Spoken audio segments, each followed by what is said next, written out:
Hey everyone, hello and welcome, Tony Bing here. For this test centre preview I'll be having a look at Invisible Woman.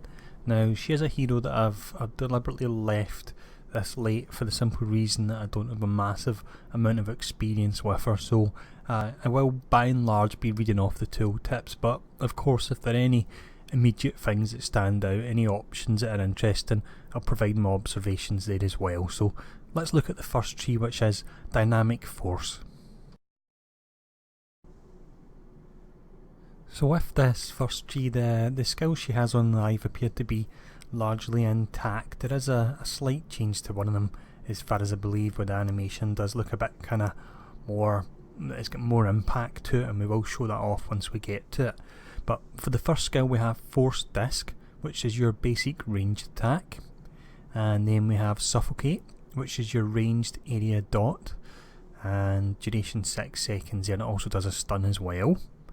And then we follow that up with another kind of ranged area dot. It's the Storm of Spheres, this one, and this provides slow and vulnerability, and it can be cast in 2 different areas. And then we have our Cone Trash Clearing attack, Cascading Force. This does knockback and slow. And then we have Seeker Orbs. So this now has 2 charges. It's Restoring Spirit, and it's firing 10 projectiles. I'll show it off because I'm pretty certain the visual effects on it has been upgraded. It really seems to have a lot of impact now. There we go.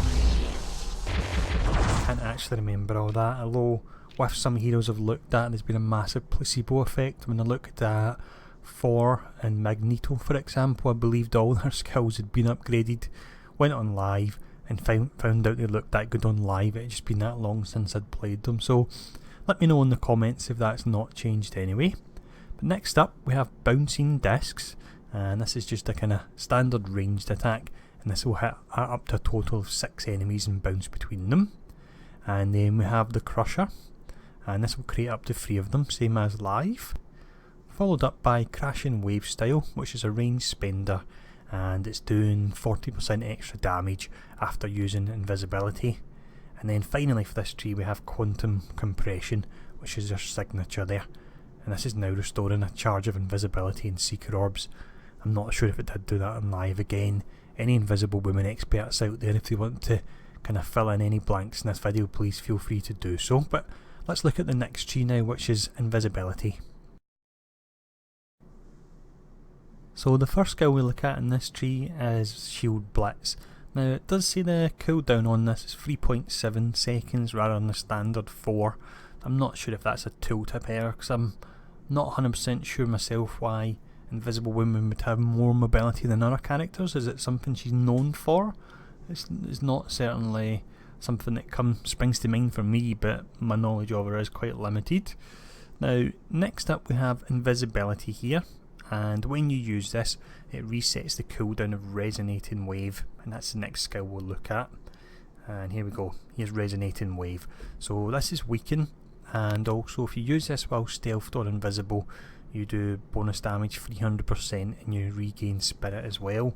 Now one thing I'll actually show off that I've noticed here is the different special effects for invisibility. Now, great costume first. Let's do a little spin here. Absolutely love that costume, looks amazing, big fan of that. So onto the invisibility, we'll activate this and we've got this kind of blue glow. However, if we use invisible combat that we'll look at in just a moment, the special effects that she gives off looks far superior. Let's see. There we go. Now I like that a lot, kind of reminds me of the Predator. I really do like that. Imagine it might be personal preference what people like, but for me that second invisibility effect really does look fantastic. So it will be interesting to see if that's something that will be the universal effect for invisibility, because some of the characters like Panther and Widow, they can look a bit strange when they go invisible. I don't think it really captures them, although I suppose at the other end of the spectrum is you need to actually be able to see your hero as well, which potentially, let's do this once more actually, it's back up and all the time I've been talking. So we've got this one here, we'll zoom out for it and let's imagine they're here. Yeah, you can still see the hero, they're the focal point there. It'll be interesting to see what they actually do with that then. next up anyway, got slightly sidetracked there. Next up we have, let's see, it would be Invisible Combat, and that's the one we were actually looking at. So this is the concealed effect that gives you that completely transparent look, and the duration on that is for 5 seconds. This applies to teammates as well. And then we have Crushing Force, so your ranged area attack. It does bonus damage against enemies under the effects of Storm of Spheres or Force Pillar. So Force Pillar here, Storm of Spheres there. Now Force Pillar, with this, the vulnerability portion of it is 20% damage from Crushing Force and Cascading Force for 8 seconds, and it's also a slow. And then we have Wall of Force. Now these skills, I'm pretty certain once the difficulty slider comes in and we get harder content, we get people actually grouping up, skills like this will be very valuable. Just find a choke point in the level, drop down one of these, and just get everyone wailing away unranged, if they're unranged heroes of course, and whittling the enemies down, and the few that come through, the melee heroes can kind of then beat them up. So that will be quite interesting to see people using these skills tactically. And then the final skill we have in this tree is Shield Dome. So this is a support skill, and it applies Unbreakable to yourself and all nearby allies. And the channel time is 6.9 seconds, which says to me that it's potentially affected by power duration, which means it would be quite interesting if you want to try and build your character towards that being more of a support character. But let's now look at the talents and traits. Now first up here we have the offensive trait, that's Strike Unseen. So with this makes sense here, it's 20% to enemies not targeting you damage. The archetype is Adept, which gives you a bonus to durability and strength attributes. For the defensive trait we have Personal Force Field, so deflect chance 3%. The archetype is Tough, and that gives a bonus multiplier to both defense and deflect. Now for the talents, I have had a quick look at these and they actually look really nice. I'm very impressed, and out of all the heroes I've looked at, I would say that Invisible Woman is up there for the top tier for kind of how interesting her talents actually are. For me, being an Invisible Woman noob anyway, for Invisible Woman advanced players I'm not too sure, but I certainly am quite impressed. So let's look at the first one. It is Calculated Resonance. So Resonating Wave always gains its bonus effects even if you're not stealthed or invisible. We'll activate this and we can see the tooltips now change, so always deals a critical hit. And next up we then have Force Pillar has a 2% chance to automatically activate when you hit with any power. We'll activate this so we can see it. It does take a moment or two.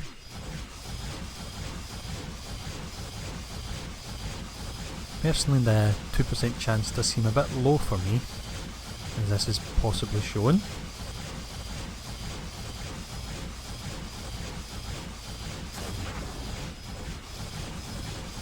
That's a nice effect there, that's from the unique I've got currently equipped.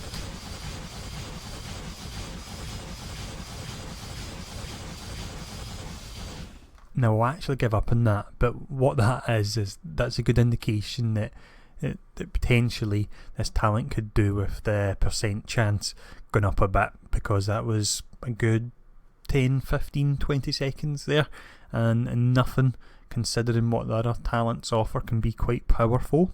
So that's interesting anyway. But let's look at the next one. It's Guardian Wall. So Wall of Force cooldown comes down by 3 seconds, and this also applies guarded to allies while you're in combat. So that's Wall of Force there. And next up we then have Stay Out of Sight. So Shield Blitz now provides a short duration stealth effect but does not deal damage. When out of combat you become stealthed. Now this is actually great because it's essentially unlimited stealth, because here we go here, no one can see me, and because we're not doing damage we're not breaking the stealth.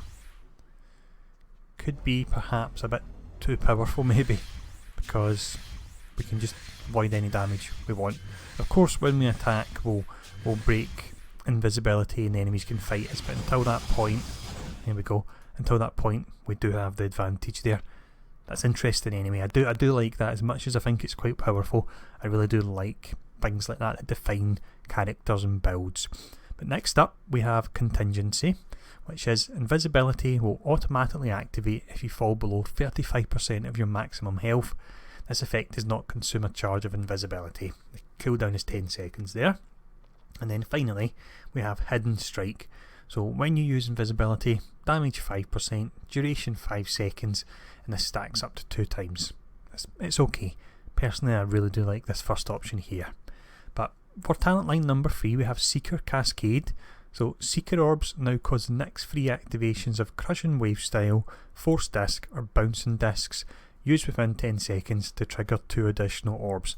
Now I'll show that off because it does sound a little bit kind of complicated, the actual description. So we'll fire off some of the Seeker Orbs, and then we've got the 10 seconds to activate this, and we can see more Seeker Orbs going off as well there. Let's do it one more time. There we go. And there's all the other orbs. So that's quite nice, something different. And the next skill our next talent even rather than skill, takes a while for me to get my head round calling these talents rather than skills, but it's Force Barriers. So invisibility transforms into Applied Barrier. Applied Barrier creates a protective barrier around yourself and allies, absorbing incoming damage, and suffocate damage goes up by 10%. And there we go, we can see that's changed there. So it's team-wide effect of protected, and you have charges on it as well. Damage absorbed, 10% of maximum health. It's not bad. It's not massively powerful there, especially with the spike damage in the game, but that hopefully will be getting addressed and pulled down a bit due to the mobility update. But let's show this off. There we go there. That'll look especially nice if you are in a team and you see that little effect on all the other characters, emphasising the support she's offering. But next up we have Reactive Defense. So Shield Dome now instantly casts without channeling, and its shield lasts for the maximum channel duration. So let's show this one here. There we go. Another talent I really do like. It's got a whole lot of options to change things up, whereas some characters have unfortunately just had parts of their skills stripped out and placed back in via talents. And Invisible Woman really seems to have got a lot of things complementing her existing skills, and that's the way it should be. But for talent line number 4 we have Endurance. Invisibility and Seeker Orbs share their charges. The cooldown comes down and the charges go up. So we'll activate this and it will actually show you in just a moment how many Seeker Orbs we can fire off, an absolute screen full of them.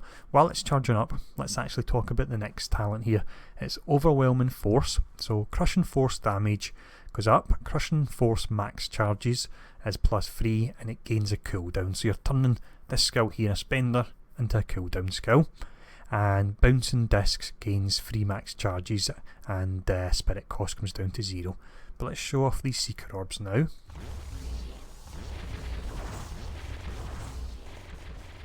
There we go, absolute ton of them there, so that is nice anyway. But onto the third talent in this line, it's Unexpected Speed. So Invisible Combat applies Quickened, and the duration is 5 seconds. Invisibility gains the following effects: damage 15%, movement speed 30% there. So that's a few options she's got. She's got the guarded up there, she has the Quickened, and let's see, when we had this one here, that was providing protected. So I really do like that. Now for the 5th talent line we have Painful Force. So this is given a bonus 20% damage to Force Disc, Bouncing Discs, and also Seeker Orbs. And then we have Rollout. The Crusher transforms into Rollout. Rollout creates a crusher around yourself, allowing to roll through and damage enemies in your path. We'll activate this one. There we go. It's essentially the move that Thing has, I believe, but it's still nice as an additional option. And then we have the final talent, and what this does now with that last skill we looked at is it transforms it into Steamroll. So it's a powerful cooldown line attack, and you send the crusher hurtling forward and returning to you. So let's do that.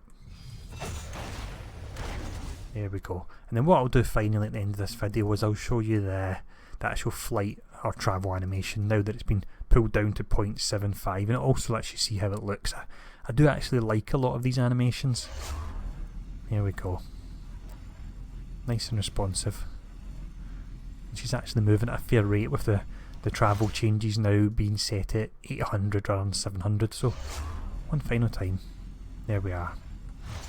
Very nice. So it was a hero preview that I'd put off for a long time, but I actually really enjoyed that there, and I do think her talents look great. If you're a big Invisible Woman fan, let me know in the comments what you think, because you guys are the expert and there's probably a lot of things I've missed in this preview. But we now have around 8 more to do. I think next up is potentially X23, because I've had a few requests for her. So thanks for all the support, and I'll see you all again later on today.